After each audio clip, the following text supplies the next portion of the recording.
Bonjour à toutes et à tous et bienvenue sur NeuroGym en ligne. Francine et moi, on espère que vous allez bien, que vous êtes en pleine forme. Aujourd'hui, on voulait vous présenter des exercices à faire au lit pour diminuer la spasticité. Donc, si vous aimez ce type de vidéo, on vous invite à faire un pouce sur la vidéo ou à faire j'aime. On vous invite également à vous abonner à nos différentes plateformes et à partager en grand nombre aux personnes que ça pourrait intéresser et aider. Sur ce, installez-vous bien dans votre lit. Et on commence dans quelques secondes.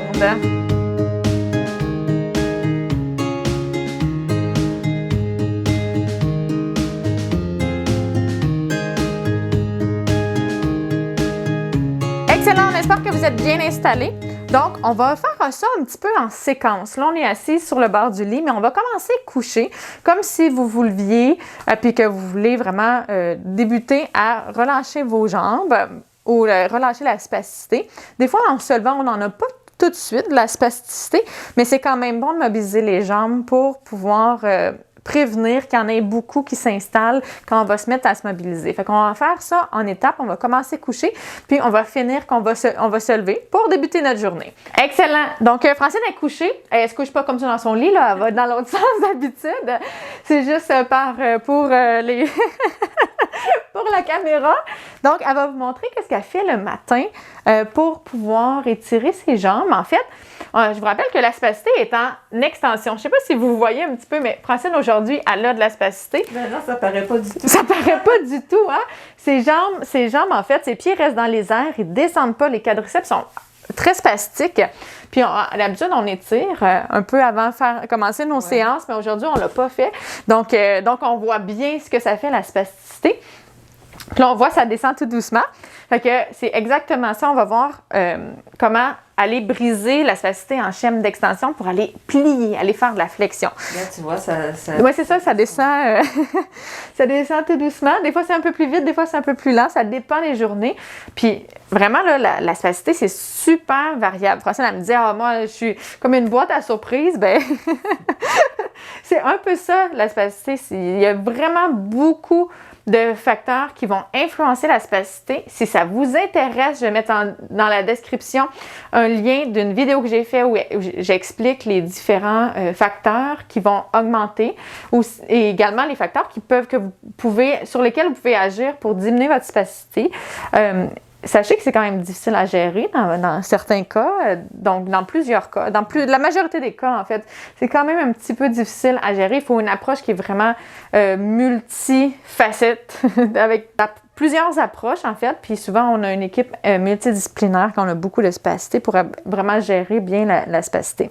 Donc, assez parlé. Francine, montre-nous donc comment tu fais ça le matin pour... Je me lève comme ça. Fait que là, juste pour... Elle se lève. Je me lève. Je prends ma jambe droite avec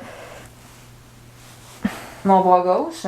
Puis je me donne un swing. Un élan pour être capable de plier ma jambe. Ouais. Comme ça. C'est excellent. C'est une très bonne technique. Si on manque de force au niveau des bras, on utilise l'effet de balancier et d'inertie. Fait que le fait que notre corps comme elle l'a fait, va vers l'arrière comme ça. Puis là, je vais vous faire un 30 secondes, Francine. On tient ça 30 secondes.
OK, c'est bon. Excellent.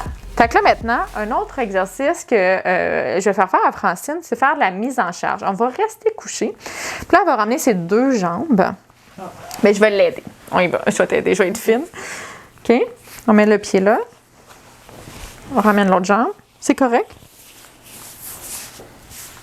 Tu vois, je suis capable de le prendre. Ouais. Mais ça dépend.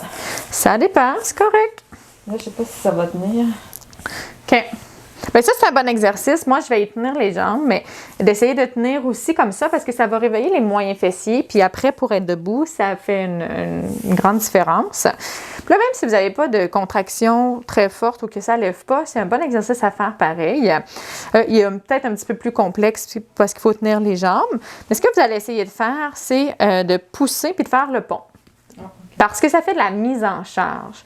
Ça va faire de la mise en charge au niveau des chevilles et au niveau des hanches. Et la mise en charge aide à diminuer la spasticité. En plus, c'est un très bon exercice de renforcement. Là, toi, tu vas me tenir les jambes. Oui, là, moi, je te tiens les jambes. Parce que si j'ai personne pour me tenir les jambes, je vais me mettre comme ça, au mur. Pour pousser, parce que mes jambes vont partir. C'est une très bonne idée. Puisque. Attends. Faux départ, je vais mettre comme ça. Ce qu'on va faire, je vais demander à Francine qu'elle tienne le plus longtemps possible pour faire de la mise en charge en continu. Elle ne le savait pas, celle-là. Mais si c'est 5 secondes, si c'est 2 secondes, il n'y a absolument pas de problème. Moi, je vais mettre le 30 secondes. On fait 30 secondes. Mais si vous tenez quelques secondes à la fois, faites plus de répétitions. Il n'y a pas de c'est pas grave, là. OK? T'es prête, Francine? Oui. On y va.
Parfait, tu peux descendre.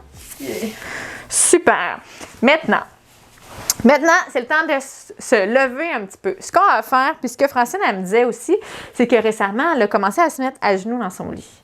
Puis, elle va vous montrer comment elle fait en utilisant la ridelle quand elle est seule, mais je vais aussi l'aider. Mais je veux juste qu'elle vous montre un peu comment elle fait, au cas que vous soyez seule. Là, faites vraiment attention à la sécurité. Si vous ne savez pas comment faire, ou si vous êtes proche, ou si vous êtes seul, puis que vous êtes à risque de tomber, faites pas l'exercice. Attendez d'être avec quelqu'un, vous remettrez la vidéo, puis vous le referez à ce moment-là. OK? Puis, Francine, moi, je suis avec toi, fait que je vais te montrer. Mais de toute façon, tu sais comment faire. On y va. Excellent. Fait que là, vous avez vu, Francine, comment elle s'est mise à genoux. Sur le côté, en passant par le côté, en utilisant la ridelle. Puis là, ça, c'est très bien. Elle est très sécuritaire. Elle peut descendre un petit peu. Puis là, on va faire 30 secondes.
C'est bon, Francine, on a terminé.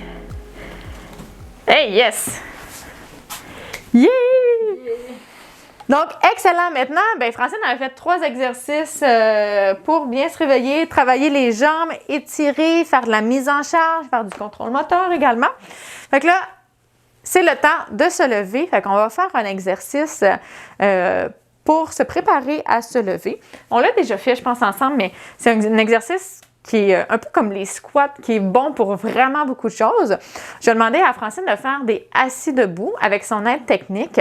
Fait qu'on va faire de la mise en charge, ça va mobiliser les jambes également. Fait qu'on va le faire un petit peu différent. On va faire des 30 secondes. Francine, tu vas faire un assis debout, tu vas te lever. Une fois que tu vas être debout, tu vas te balancer d'un côté à l'autre. Tu vas rester quelques secondes pour faire vraiment bien de la mise en charge, vraiment bien préparer tes muscles, ton tronc à travailler, ce que tu vas avoir besoin pendant la marche. Puis, comme ça aussi, ça évite que quand ils sont bien préparés, qu'on a nos muscles stabilisateurs qui sont bien engagés aussi. Après ça, nos jambes, puis quand on fait nos mouvements, c'est moins exigeant. Puis on l'a vu pendant les autres exercices, quand c'est très exigeant, la spasticité se déclenche.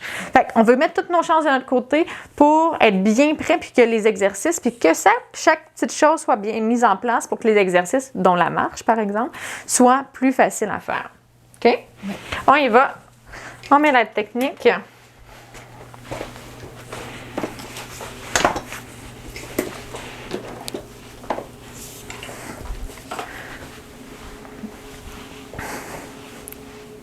Bon. La largeur des jambes. Oui, excellent. Donc, les pieds à la largeur des hanches et des épaules. Okay. Quand on se lève, on essaie que nos genoux ne soient pas collés ensemble, qu'ils n'aient pas se coller pour travailler, engager les moyens fessiers. Puis c'est ça. On met jamais les 2 mains sur le déambulateur. On garde une main derrière. On se penche vers l'avant. Fait que, ouais.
Excellent, super. Parfait. T'es prête pour la journée? On y va? Comment tu sens tes jambes? Bien. Bien, super. Excellent! Donc, on a terminé. Merci Francine de nous avoir montré comment ta routine du matin pour diminuer la spasticité au niveau des jambes. J'espère que vous avez aimé ça. Si vous avez aimé, bien, on vous invite à faire un pouce sur la vidéo. On vous invite également à vous abonner à nos différentes plateformes. Donc, vous pouvez nous suivre sur YouTube, Facebook et Instagram. Et bien sûr, on vous invite à partager en grand nombre aux personnes que ça pourrait intéresser et aider. Notre mission, c'est de donner des trucs, conseils et exercices pour les gens qui ont des atteintes neurologiques, pour les gens aussi qui veulent juste se prendre en main, faire de l'activité physique. Puis, donc, on veut les aider à atteindre leurs objectifs, à améliorer leurs conditions et leur qualité de vie. Donc, la façon que vous pouvez nous aider, c'est en partageant nos vidéos. Donc, oui. On vous remercie d'avance pour le partage, puis pour les pouces et pour vos abonnements. Ça nous aide beaucoup, beaucoup, beaucoup. Sur ça, bien, on vous dit un grand merci d'être avec nous. On adore ça. C'est vraiment, vraiment le fun. Puis, on vous souhaite une bonne journée. On a hâte de vous retrouver dans une prochaine vidéo. Bye!